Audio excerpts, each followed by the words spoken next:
What if the thing you're chasing, certainty, is actually what's keeping you stuck? Think about it. We build our lives around answers, clear labels, job titles, beliefs carved in stone.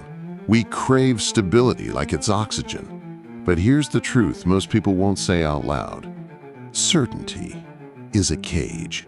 It looks safe, sure, but it's locking the door behind you. Real freedom? It lives in the question, not the answer. Look at Socrates. The guy was a master of not knowing. He famously said, "I know that I know nothing."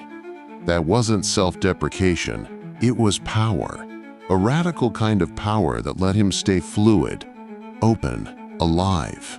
You, on the other hand, you've probably been taught to fear that kind of uncertainty, to avoid it like quicksand.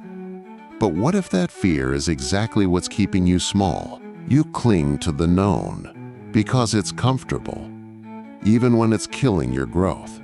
Here's the wild part. The more you think you know yourself, the more boxed in you actually become. You stop evolving, you stop listening, you stop being curious. And without curiosity, there's no growth. Just stagnation wrapped in the illusion of knowing who you are. So I'm asking you, are you really free or just playing it safe inside a well-decorated prison cell? Start to notice where you've traded exploration for certainty, where you've chosen answers over aliveness, because the moment you let go of the need to know, something strange and beautiful happens. Life gets bigger, messier, yes, but also realer. In the next section, we'll dive into what happens when you lean into that mess, when uncertainty becomes your compass instead of your enemy.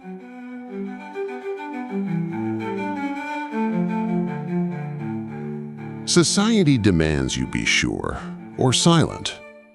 Ever notice how the world doesn't just prefer certainty? It demands it. From the moment you're old enough to talk, people start asking, what do you want to be when you grow up? Like you're supposed to know, and if you don't.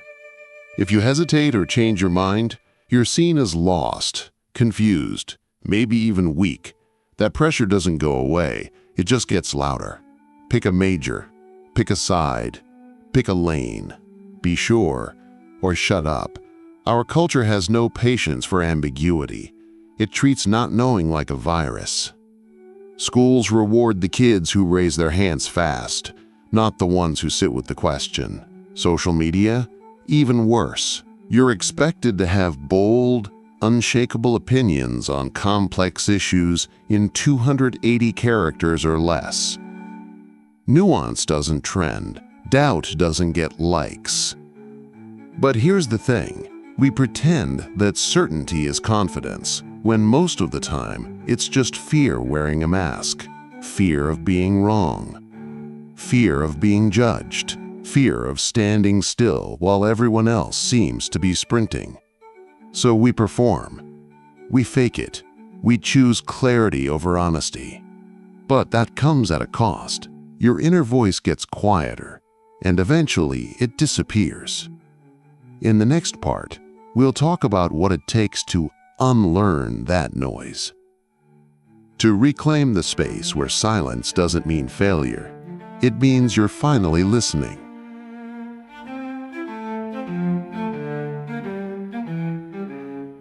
History favors the doubters, not the disciples. Here's a funny thing history doesn't advertise. The people who changed the world, the ones we admire now, they were the troublemakers, the doubters. The ones who said, wait, are we sure about this? While everyone else was nodding along. Take Socrates. The guy didn't write books or build empires. He just asked questions. Constantly, to the point that Athens literally killed him for it. They called it corrupting the youth. What he was really doing? Teaching people to think for themselves. That's dangerous in any era. Or Galileo. He looked up at the sky and saw something different. something that didn't match the church's version of reality. So he said it out loud, and they locked him away. Imagine that, being imprisoned not for violence or theft, but for daring to say, maybe the earth isn't the center of the universe. Darwin, too. He spent years hesitating to publish his ideas because he knew what would happen. Evolution wasn't just a theory, it was a grenade thrown at centuries of religious certainty. And yet he wrote it anyway, quiet, careful, defiant. Even in business, look at someone like Steve Jobs. He didn't follow the manual. He questioned every assumption about design, about user experience, about what technology should feel like, and he got fired for it. Then came back and rewrote the rules of the industry. These people weren't following answers, they were following questions. So here's the truth you won't hear in school. It's not the obedient disciples who reshape history. It's the ones who dare to doubt, who risk exile, ridicule, even death to ask better questions. But doubt alone isn't enough. It has to lead somewhere. In the next section, we'll explore how to turn questioning into a creative force, how to build a life not on certainty, but on curiosity.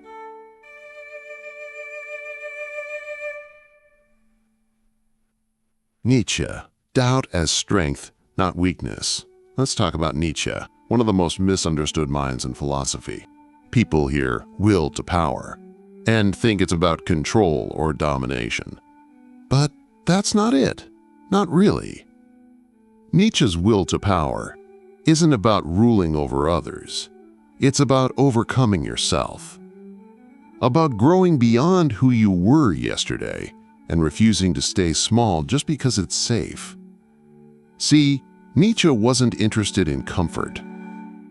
He saw what happens when people cling to certainty. They stop evolving.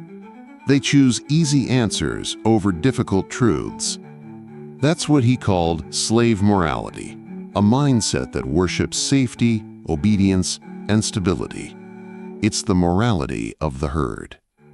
Of the person who says, well, this is just how things are, and never questions further. But Nietzsche didn't write for the herd. He wrote for the ones willing to live on the edge of becoming. The ones who don't just accept the world, but challenge it, and themselves. That's where master morality comes in. It's not about being better than others. It's about being better than your former self. And to do that, you've got to face the chaos, the doubt, the not knowing, because that's where real transformation happens. Enter the Übermensch, Nietzsche's vision of a future human who doesn't need external validation or rigid truths. Someone who creates their own values in the middle of uncertainty. Not because it's easy, but because it's necessary. This figure doesn't seek final answers. They live in motion, in becoming. They don't fear ambiguity. They feed on it. And here's the kicker. What most people call strength is actually weakness. The real strength? It's staying open when it would be easier to shut down. It's rebuilding your identity from the ground up, again and again, even when it hurts. Especially when it hurts. So if you've ever felt lost or unsure, maybe that's not a flaw. Maybe that's your starting point. In the next section, we'll dig into how you can live that mindset, how to walk forward without a map, and why the path you make for yourself is the only one that matters.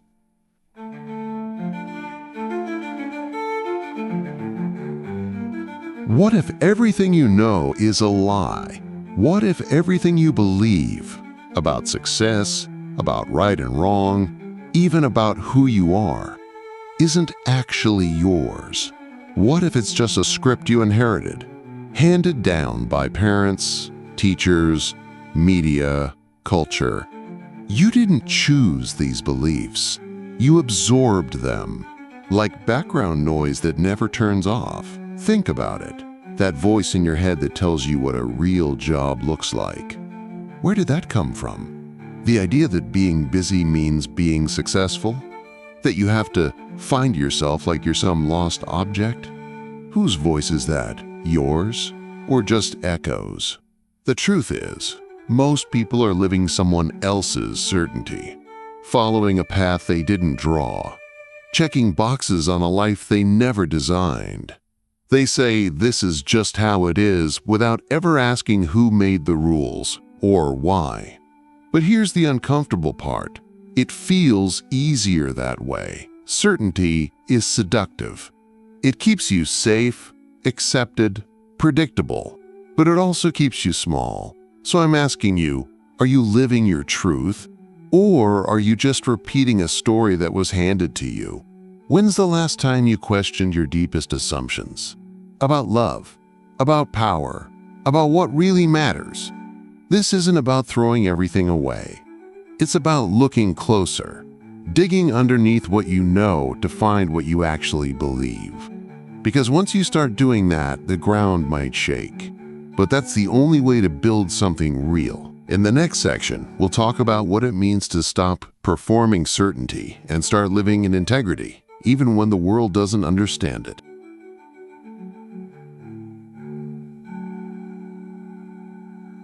Power belongs to the flexible mind. Here's the thing nobody tells you. Uncertainty is a strategy. The most powerful people in history didn't cling to rigid beliefs. They adapted. They pivoted. They moved when others froze. Machiavelli understood this better than anyone. In The Prince, he wrote that a successful leader has to learn how to be both the lion and the fox, strong when needed, but cunning enough to shift tactics when the game changes. Because it always changes. Look at Abraham Lincoln. When he entered politics, he didn't run as the grand liberator of slaves. He evolved. He listened. He shifted his views as the country split and the stakes rose. That flexibility, not ideological purity, is what held the Union together. Or think of Elon Musk. Whether you love him or hate him, the man doesn't get stuck in one lane. He jumps from cars to rockets to neural implants. He reinvents entire industries by questioning everything and by being willing to burn down his own ideas if something better shows up. That's not luck. That's strategic uncertainty. Because here's the secret. Certainty is predictable, and predictable gets beat. In war, in business, in life, those who adapt survive. Those who embrace uncertainty lead.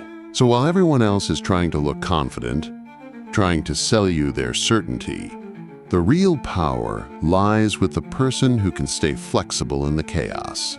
In the next section, we'll explore what it means to become that kind of person. Not just mentally agile, but emotionally resilient. The kind of person who doesn't break when the world shifts, but bends and grows.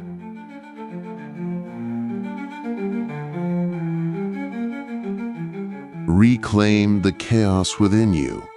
There's a line from Nietzsche that hits like lightning. One must still have chaos in oneself to give birth to a dancing star. That chaos? It's not something to suppress. It's something to honor. Inside you, there's confusion, contradiction, wild emotion, and unanswered questions.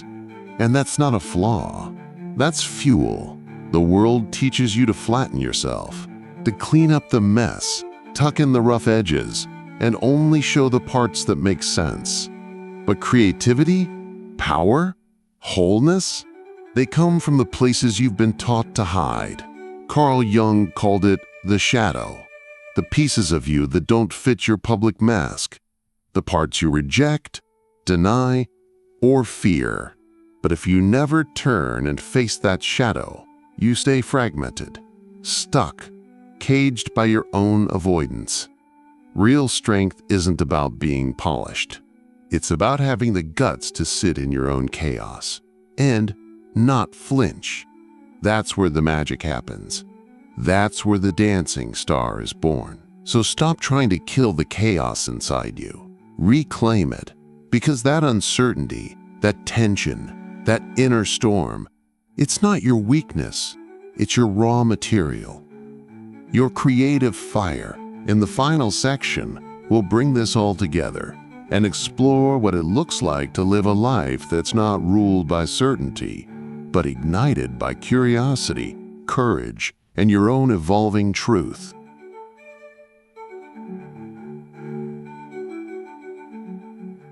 How to live without certainty. So what does it actually look like to live without certainty? Not as a theory, but as a practice. Because this isn't about spiraling into nihilism. It's about building strength through flexibility, learning to move through life with honest curiosity instead of rigid answers. Start small. Journal your doubts. Not just surface-level stuff. Really get into it. What do you believe about success? About love? About your worth? Where did those beliefs come from? Are they still serving you or just keeping you in line? Write it down. No filters. No pretending. Let it get messy. Next, deliberately question what you think you know. Pick one belief you've always taken for granted and try to argue against it. Not to tear it down, but to stretch your mind. Discomfort isn't a sign you're lost, it's a sign you're learning. Expose yourself to thinkers who challenge you. Read philosophy that makes your head hurt. Have conversations that leave you unsettled. Get used to saying, "I don't know," and meaning it. Not as a dead end, but as an invitation. Because living without certainty doesn't mean drifting aimlessly. It means creating your own compass, being willing to shift when life demands it, and staying true to your evolving self, not someone else's script. Doubt isn't weakness. It's proof that you're still alive, still reaching, still open. And in a world obsessed with having answers, that kind of openness, that's revolutionary.